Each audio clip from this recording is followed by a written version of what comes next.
Hey everybody, it's Cyborg, and I am joined by Temp for the Injustice comic book series review, and we are in year 5, issue number 9 today. So thank you guys for tuning in. Much appreciated. Very cool of you. So, without further ado, you should know the spiel by now. Please check out the previous episodes. We don't want you to get spoiled before you've read them. And yeah, so we're on the final year here, so let's go ahead and get started. Okay, so we kick off in Syria, and Bizarro and Trickster are on a castle. They go back and forth and kind of talk here, and Trickster actually tells Bizarro, you know, what if you aren't Superman? Obviously Bizarro immediately starts freaking out, but he says, no. Superman's kind of, well, not kind of, he's actually a really big jerk, and people do not like him. He's a freaking dictator. So what if you're not that Superman? What if you're some sort of new Superman, like a better Superman? And Bizarro goes along with this and says, okay, all right.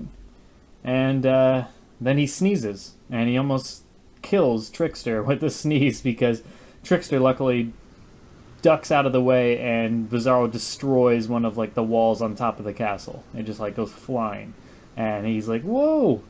What the heck? You know, you gotta cover your mouth when you sneeze because of, you know, the boogers and stuff, and also that you could take somebody's head off with it. So Bizarro's like, okay, noted. We'll make sure to do that. Always cover mouth. Anyways, Trickster then says, okay, well, you know, I'm pretty hungry. How about we get some, you know, burgers? Do you like burgers? Bizarro doesn't know what those are, and so Trickster explains it to him, and he explains that they're made out of cows. So Bizarro goes, flies, gets a cow, brings it to Trickster. Trickster says, no. Bizarro's he goes, well, it's alive. That's part of the problem, is burgers are made out of cows, not alive cows. And Bizarro's about to kill the cow, and he goes, no, wait, hold on. Let's actually get it from, like, I know a place around here. Let's just fly and go get one. So they go to Big Belly Burger. So they're sitting in there in the restaurant, tons of burgers on their table, and they're both eating burgers. Bizarro's double fisting these burgers, and he starts throwing his wrappers behind him. Trickster, meanwhile, is trying to get to know more of where Bizarro came from, how he was created, was he ever a child? Bizarro doesn't remember anything but a laboratory, and a bald guy in a lab coat. He also remembers a clipboard. Well, anyways, as he's throwing his trash behind him, it hits some random soldier guy. Looks like maybe one of Superman's soldiers or something. I mean, they're not wearing helmets or anything, but yeah, it hits some random soldier, CIA-looking dude, and he takes great offense to this, so he stands up. Bizarro's ready to just punch him into oblivion, but Trickster says, wait a minute, you can't be doing that. You can't just start punching people's faces in. So it's almost like a little Terminator moment here between the two, where he's trying to explain to Bizarro proper behavior. So Trickster says, don't worry, I got this. Bizarro says, KO.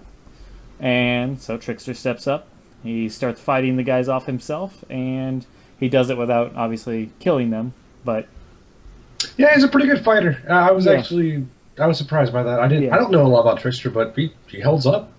So anyways, he's beating him down a little bit, and he's getting the best of him with a little bit of his tricks, of course, and then one of them pulls a gun on Trickster, and Bizarro makes sure to put a stop at this, and he doesn't punch the guy because he was told no punching. Instead, he just lasers him to death. So he just burns his body completely to death, and he's laying there on the ground. Everyone's freaking out. The other soldiers, all the civilians in it. And Trickster says, look, you can't do that. I mean, now there's witnesses around. They're going to call the police. Justice League could be on our tail. So you can't do that. So Bizarro says, witnesses. All right, well, I'll make sure there's no witnesses. And before Trickster can stop him, Bizarro ends up using his heat vision on the entire building. He's just lasering everything around him, and that's where we end off the first chapter here. Going on to the next chapter, let's see, I'm pulling that up as well. We immediately pick up right after that, so we see the smoke settling on the Big Belly Burger. Place is still standing, but everything inside is clearly dead, burnt to crisps, and Bizarro wonders if Trickster's mad at him. Trickster explains, no, I'm not mad, we just need to get out of here. And so Bizarro picks him up. They're flying away, and he goes, are you still mad? Look, I told you I ain't mad. Seem mad. I'm not. Sure? So he's just, he's he's getting like, damn it, I said I wasn't. And so Bizarro's just making sure that they're still friends, and he's just a little kind of, he doesn't know what to even say at this point. But you know what, we have each other, so you know, a lot of guys, they don't really have families or friends, and luckily both of them are kind of outcasts. But from here on out, he'll just clarify more. Bizarro says KO, but don't worry, it's you and me, pal, friends forever. As they're flying, Bizarro has to sneeze. He goes to cover his mouth. He did good. He actually covered his mouth this time, so he didn't blow anybody's heads off. He's looking for his friend, though. He looks down. Yep. He looks down. And on the mountainside, several, probably 10 to 100 feet down, he sees Trickster's mangled body laying in a pool of blood. Blood. A pool, my friends. And Bizarro just says, "Friend?" And the image of Trickster's body with his limbs going like different ways, and he's just like, ah! He's just mangled. Mouth pried open completely. Yes, he's in a very funny position, just mangled there. Poor guy. Obviously, we'll touch on that, but we'll continue reading the rest of this. So Hal and Cyborg arrive on the scene, and well, Cyborg doesn't arrive on the scene. Cyborg's back at base trying to giving commands to Hal and talking to him, trying to figure things out. Hal explains that it wasn't a bombing or anything like that. No explosion went off. It looks like the imposter of Superman. So they're still trying to figure things out. Bizarro, meanwhile, takes Trickster's body to the old man, the tailor that helped him before with his outfit. The tailor says, "I can't fix him. I'm sorry. He's dead. I mean, he's dead. I can't do anything for you." Bizarro threatens him and says, "I need you to fix him or else," essentially. And he says, "Okay, fine." Picks up the phone, and he says in German that he needs help. Contact the Justice League. And he's a monster's after him type of thing.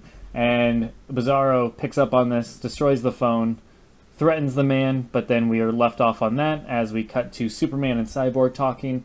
Cyborg, for the first time in this entire series, shows a little bit of backbone and a little bit of, you know, compassion, and asks Superman about the Justice, or not the Justice, but the Joker Underground, and how 250 of them are dead, burnt to death.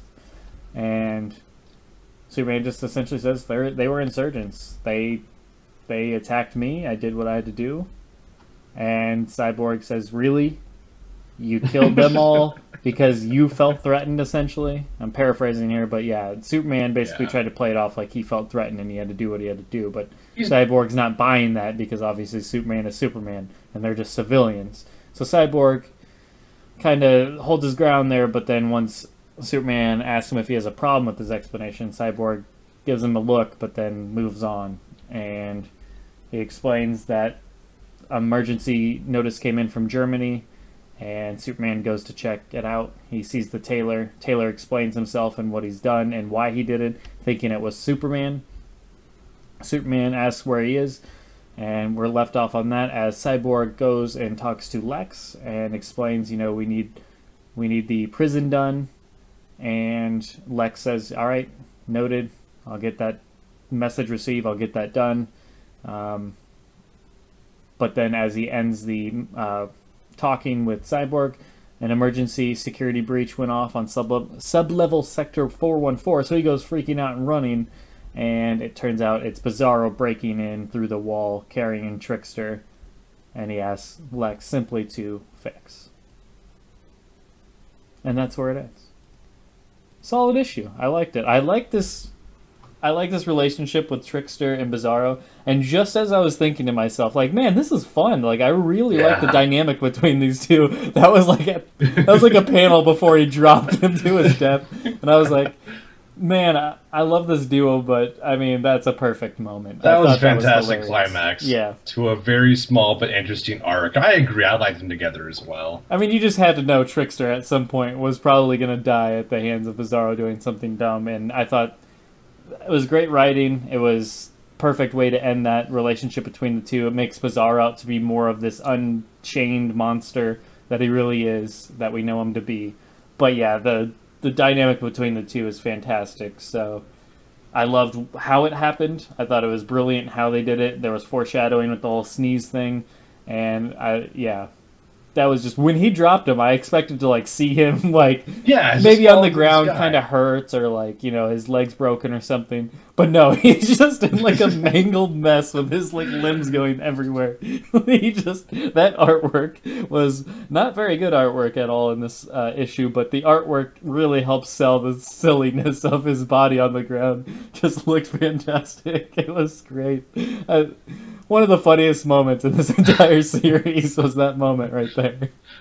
Funny, and although as funny as it is, I am sad to see the Trickster gone. Yes. I was hoping they'd keep this going for a good while, because I was really enjoying this relationship. But yeah, I agree with you. I was hoping to see more, but it was a fitting climax. It went out on a high note, so to speak.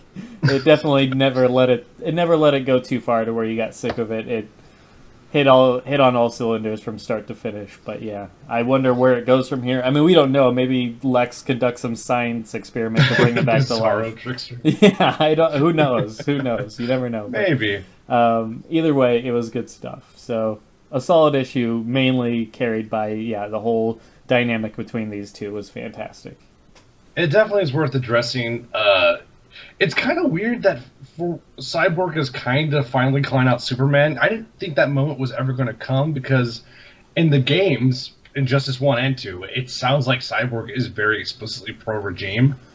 Yeah. And, I mean, of course Cyborg doesn't buy Superman's explanation. Superman's explanation is basically Jimbo's "it's coming right for us" explanation. Like, it's not really It's coming right for us. Exactly. So he burned 250 people to death.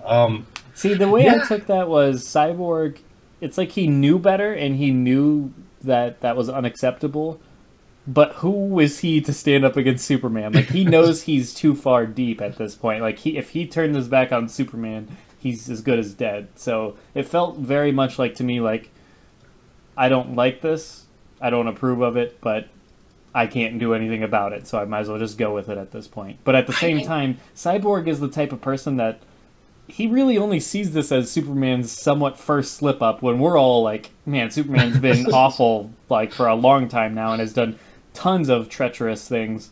This is Cyborg's like, all right, that's strike one, buddy. That's your first offense. I'm not so sure about you.